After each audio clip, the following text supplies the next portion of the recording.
اس کے لیے فرمایا ایک حدیث میں کہ وہ جو 7 قسم کے انسان ہیں جن کو اللہ قیامت کے دن خاص اپنے عرش کے سائے تلے جگہ دے گا، ان میں سے ایک وہ بھی ہے رجل ذکر اللہ خالیا ففاضت عیناہ، تخلیے میں، علیحدگی میں، خاموشی سے جب وہ بیٹھا ہوا تھا اس نے اللہ کو یاد کیا اور اللہ کی محبت اور اللہ کی خشیت سے اس کی آنکھوں سے آنسو بہ نکلے۔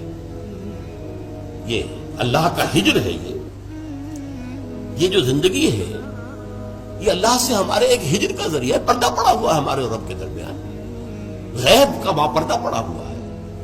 اسی لیے آپ نے دیکھا حضور پر کہ جب کیفیت تھی اللہم فی الرفیق الاعلی، بس اب مجھے اس دنیا سے کوئی غرض نہیں ہے، رفیق اعلی اللہ تعالی، اللہم فی الرفیق الاعلی۔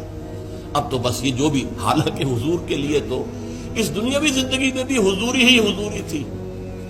آپ فرماتے ہیں ابھی تو عند ربی، میں رات گزارتا ہوں اپنے رب کے پاس، وہ یطعمنی ویسقین، وہ مجھے کھانا کھلاتا پلاتا ہے۔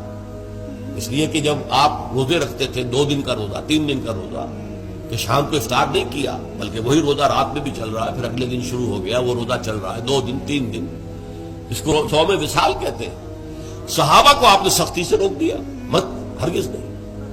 جب انہوں نے کہا حضور آپ کرتے ہیں، آپ ہمیں کیوں روک رہے ہیں؟ فرمایا ایکم مثلی، تم میں سے کون ہے مجھ جیسا؟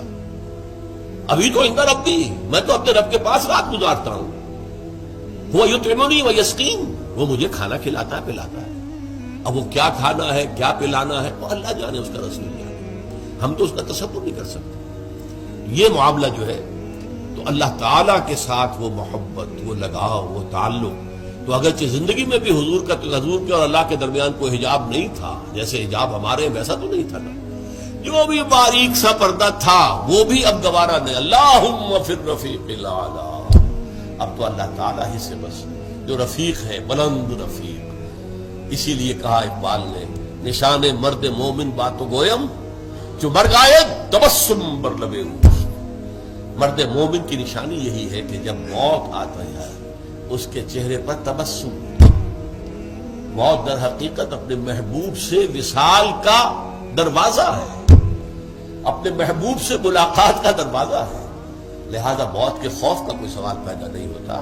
جو مر گائے تبسم بر لبے